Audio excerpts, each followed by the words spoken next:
Hello friends of YouTube, welcome back to Mike Reads the World. Today we are going to talk about an Argentine author, or the Argentine author, that I really wanted to talk about for Argentina. So we're backtracking a little bit. And this won't be the first time I do this in this project. Um, in fact, I've even been ready to do this video for a few days while reading the next book. But I've just been, because it's one of my favorite books and an author so dear to me, I've just kind of been locking up and been kind of afraid that I won't be able to say everything I want to say and get it across right. But here we go. We're going to do our best. I just want to talk today about Ernesto Sabato from Argentina, who lived nearly a century. And I don't know the exact dates, but he lived, pretty much the entire 20th century. Um, he was actually first a physicist, and so he was kind of his life spanned not only a long time, but across kind of many different um, types of philosophy, learning, and experience.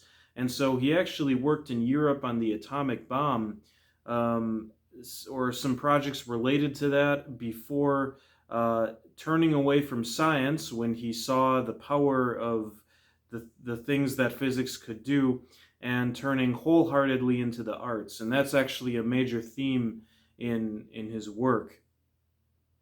He only did ever write 3 novels. I believe he focused more on painting, but yeah, he dedicated his life to the arts, and the 3 novels that he did produce, in my mind, are all 3 of them are masterpieces in their own way.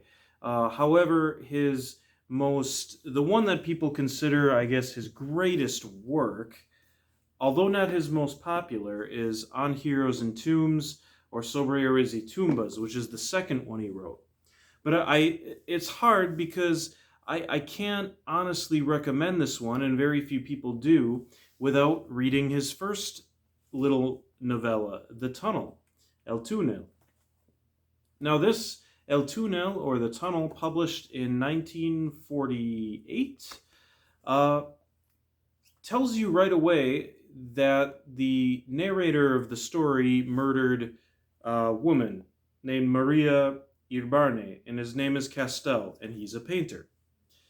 The story has basically this very detective noir feel to the whole thing.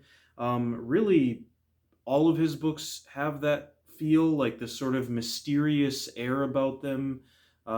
Yeah, very, very noir, and like you can almost, sometimes while reading these, I'll put on like an Argentine tango stuff, classic tango mix or something like that. It really fits. Um, but the mystery, it's not, they're not detective novels. The mystery is all psychological.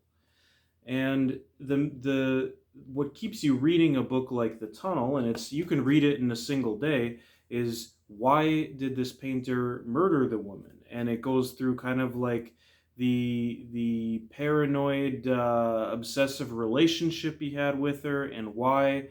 But there is kind of an exploration of psychological darkness that's very apparent. So you're going to know right away if you're going to want to continue by reading this novella.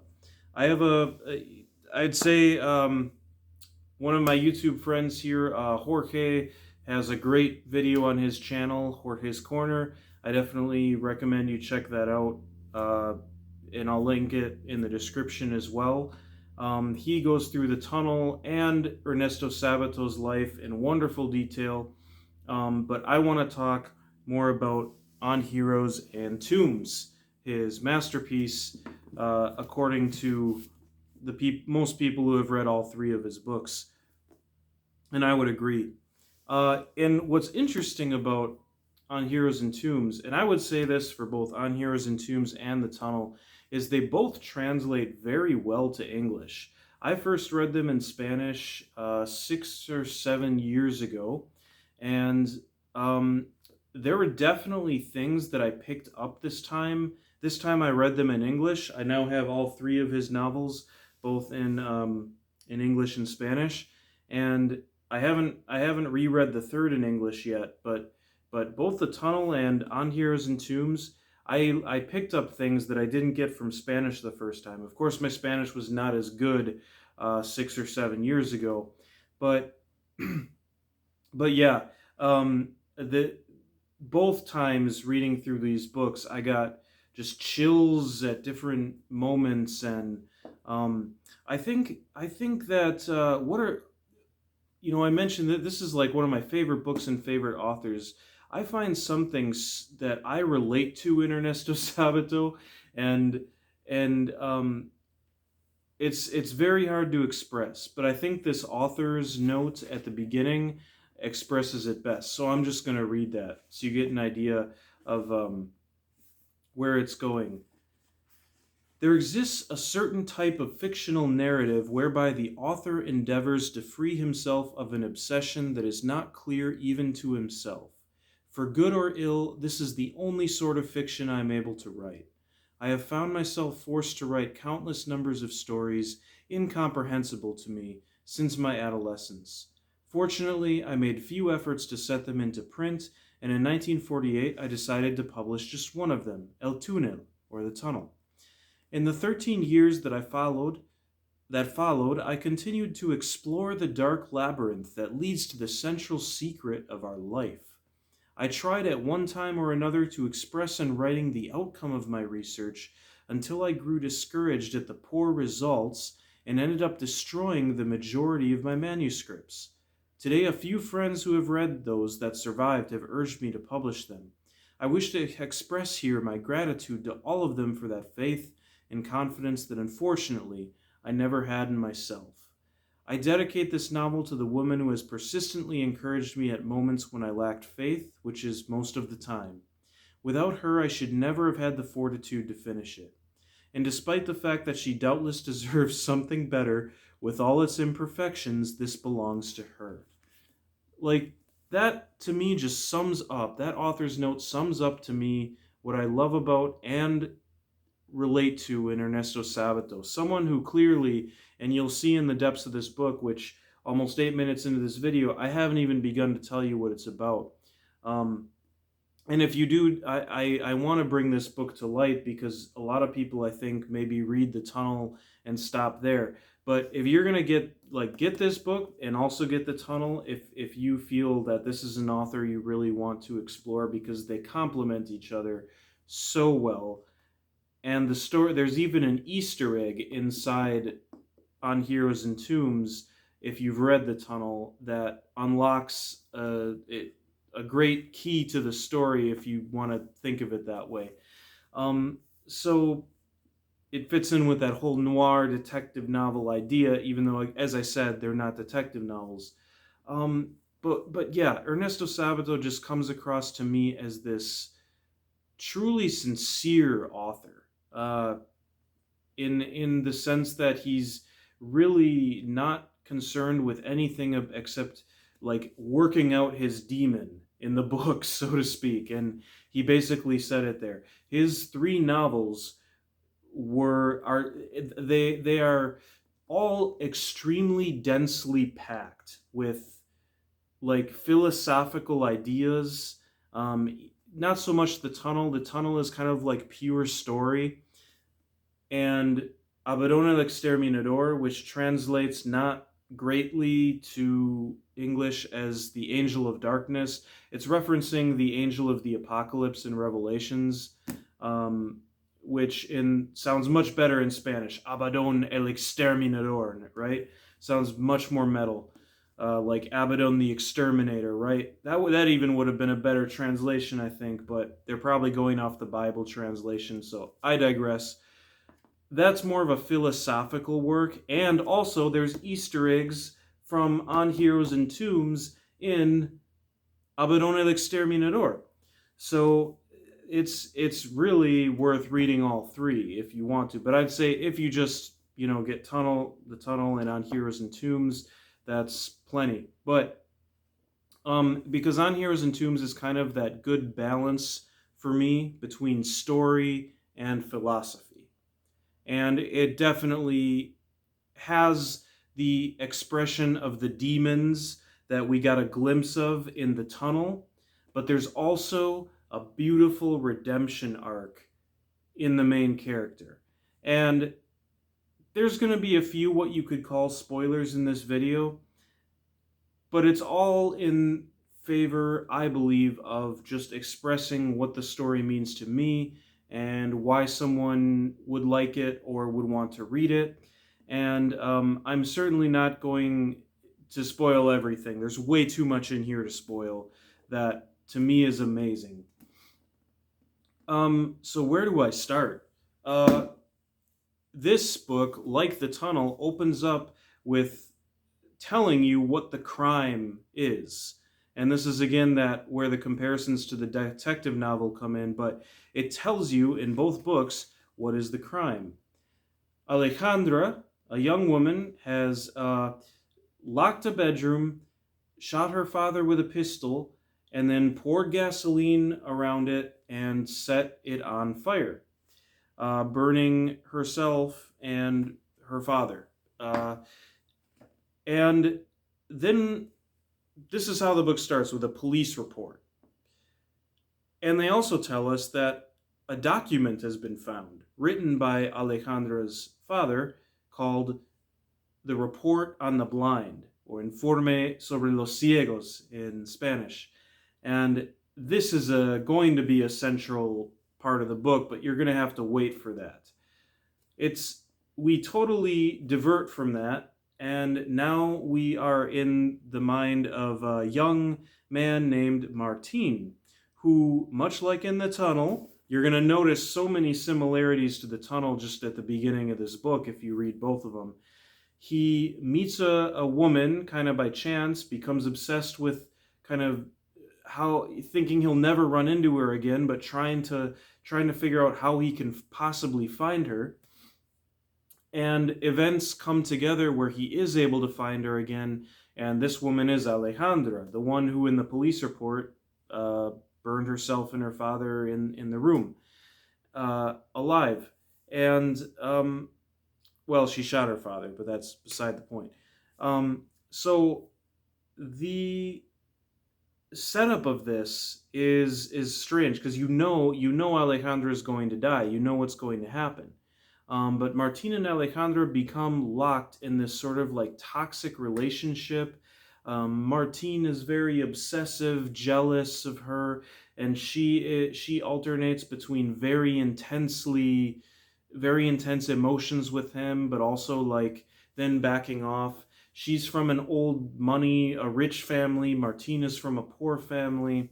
In a way, it's not, a super original dynamic. It's probably been done before. It's kind of a typical young person's relationship in a way that isn't meant to be, but both of them really think it is.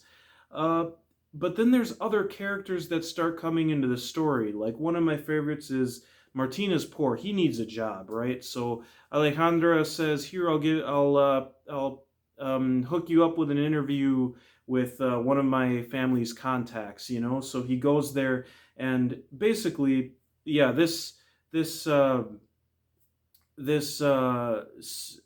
forget exactly what he is, but the CEO or manager, whatever, that's interviewing him, basically uses this as an excuse.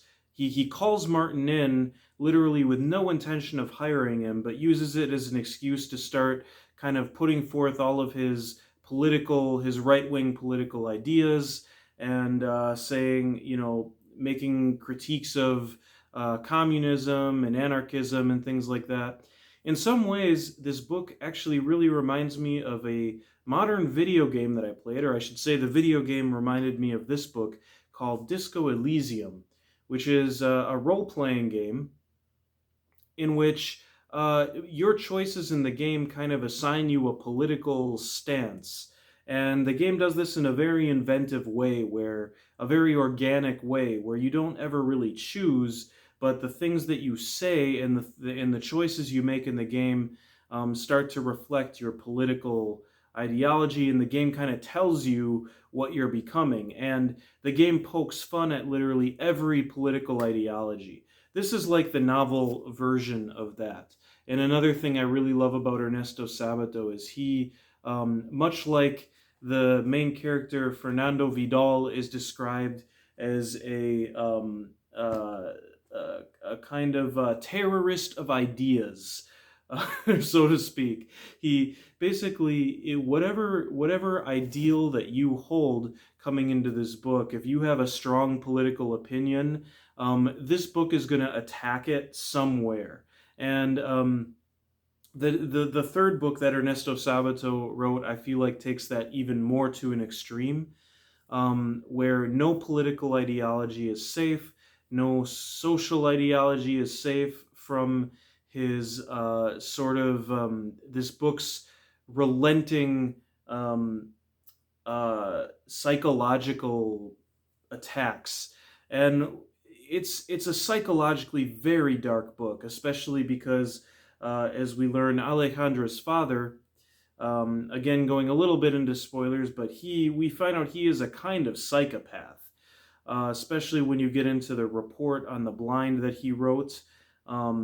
And to reveal a little bit of that, basically, Fernando's father, or Alejandra's father, Fernando, becomes obsessed with the idea that the blind people of the world are actually running the world through a secret cult. And it gets quite Lovecraftian, but Lovecraftian in a self-aware sense. And that's why I like, because I'm like, to be honest, I'm not a huge Lovecraft fan, because all I see in Lovecraft is just this fear of the unknown and this overuse of like people going crazy at the end of his stories when they're confronted with the unknown. That's not really what people do when confronted with the unknown or the terrible or anything like that.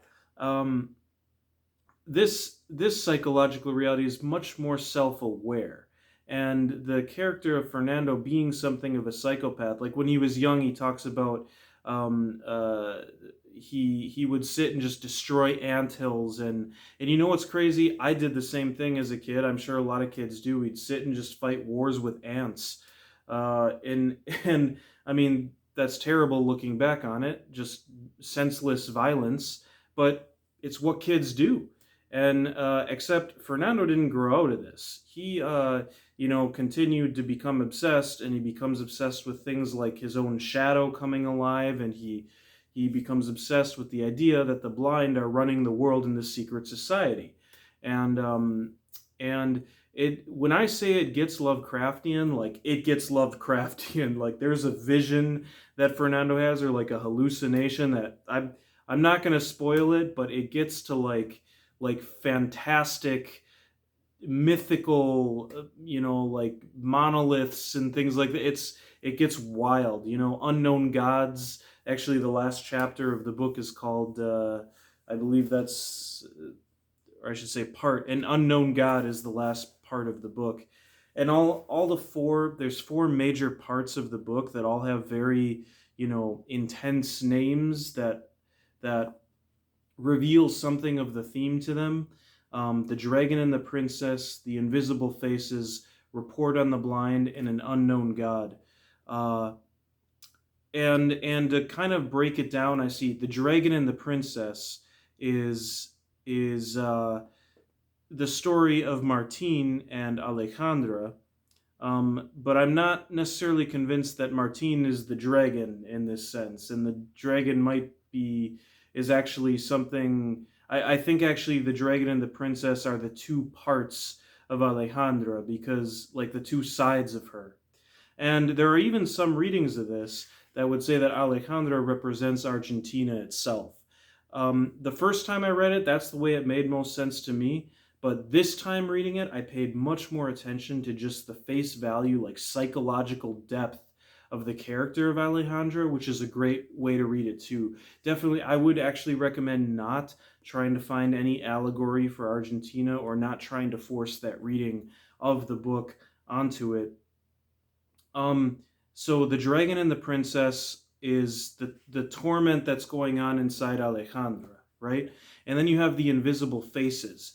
To me, what the invisible faces represent, and this is the one I'm the most unsure about, but the invisible faces is the chapter where Martín really gets to meet a lot of different people in Buenos Aires. He gets exposed to a lot of different ideas, and this is where we get that, exposition of different ideologies in the country. And even though there is so much specific to Argentina in this book, what's incredible to me is how relatable it is to all the Latin American countries. Or as I guess, speaking in the case of Peru, when I read this in Peru, it's like there was so much I could relate to that. And remembering that the independence movement that began in Argentina eventually liberated Peru and all the countries in between. The South American independence was achieved by two completely separate movements, for those that are not aware.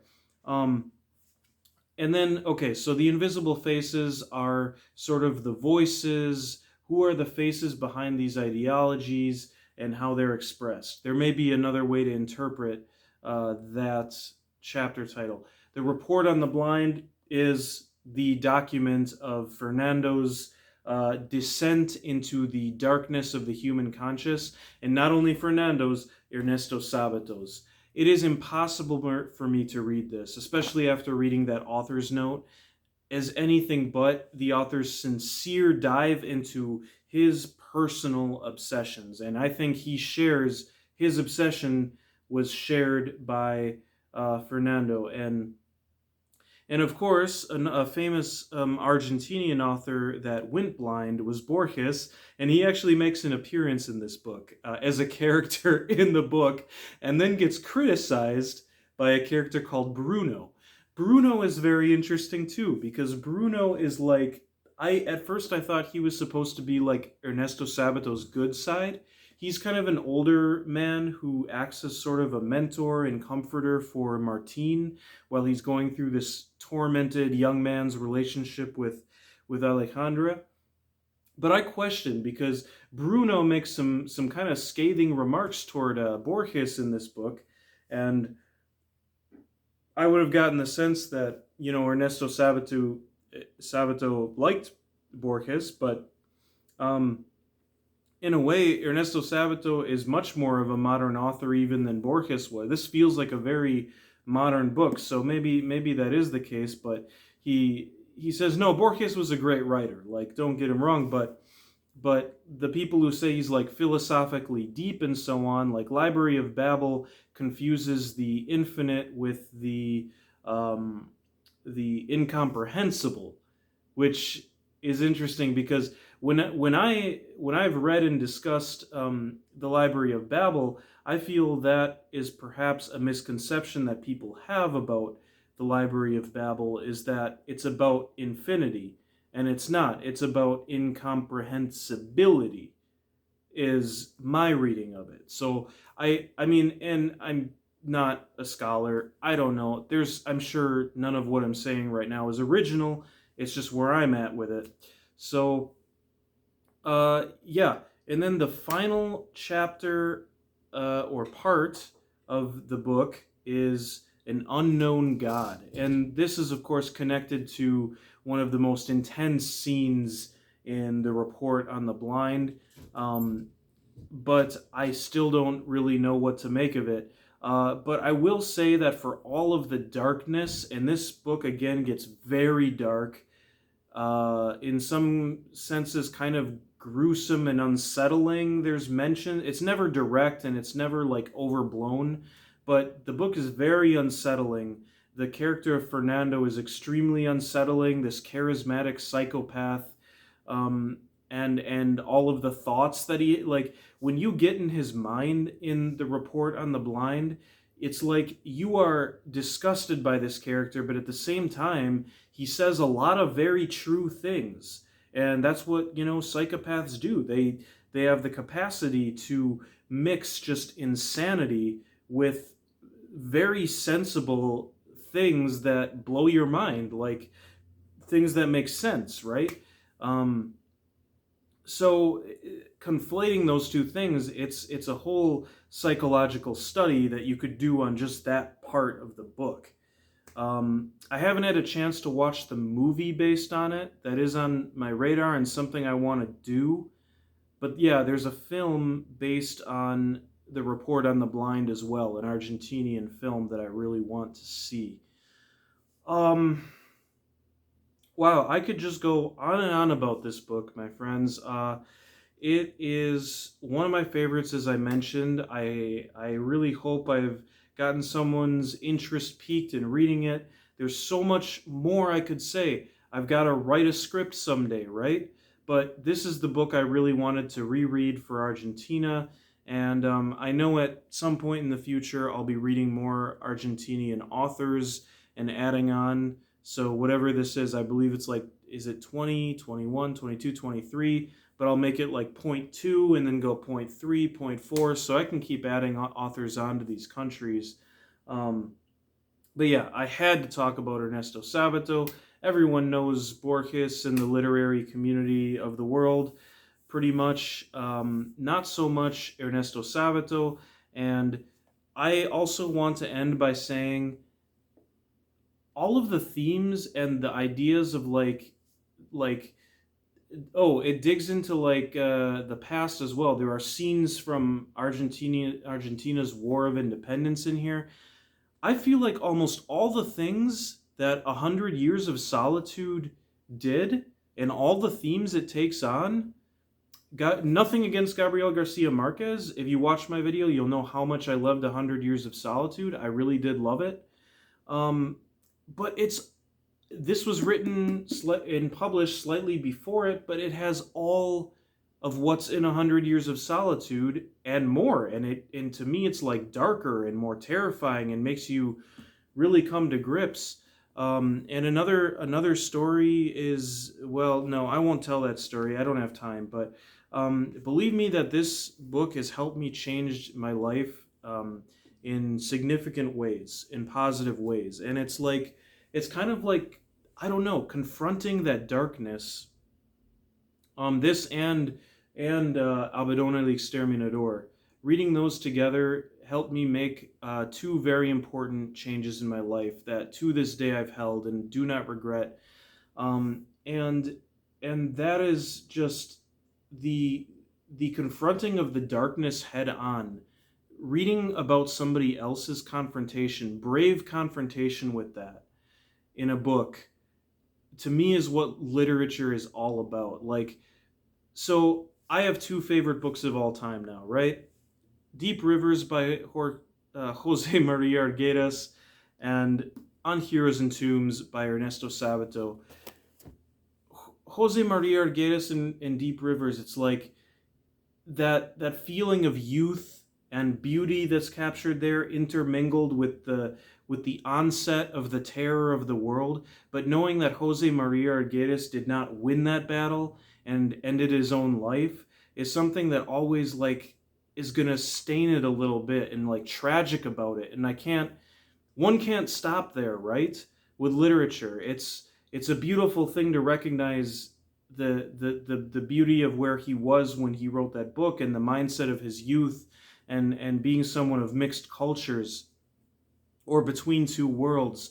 But Ernesto Sabato goes into the darkness and shows how you come out of it, because he lived to 100 years old. His wife may have had to save his books from the flames. His friends had to convince him to publish his novels, but he turned away from physics, went to art, went into the metaphysical realm, and produced something that did real good in my life, in helping me confront demons as well.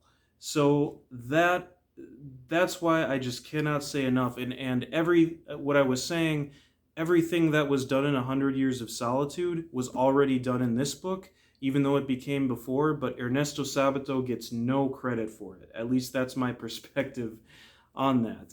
Even though I do love both authors. So again, no shade at Gabriel Garcia Marquez. I love him, but Ernesto Sabato did it first, and he deserves just as much credit. I'm not going to say more, but I think he deserves just as much credit for this masterpiece as Marquez gets for 100 Years of Solitude. I really put them on the same level. That's my personal canon. So at that, I just want to say thank you if you've made it through the whole video. I hope you check out On Heroes and Tombs, as well as The Tunnel, and Jorge's Corner, awesome video on The Tunnel as well. So yeah, with that, we've covered Ernesto Sabato, one of my favorite books, On Heroes and Tombs, and Argentina for the second time. And we will be moving into the Philippines. I'm about halfway through Jose Rizal's Noli Me Tangere. I don't know how to pronounce that, or Touch Me Not.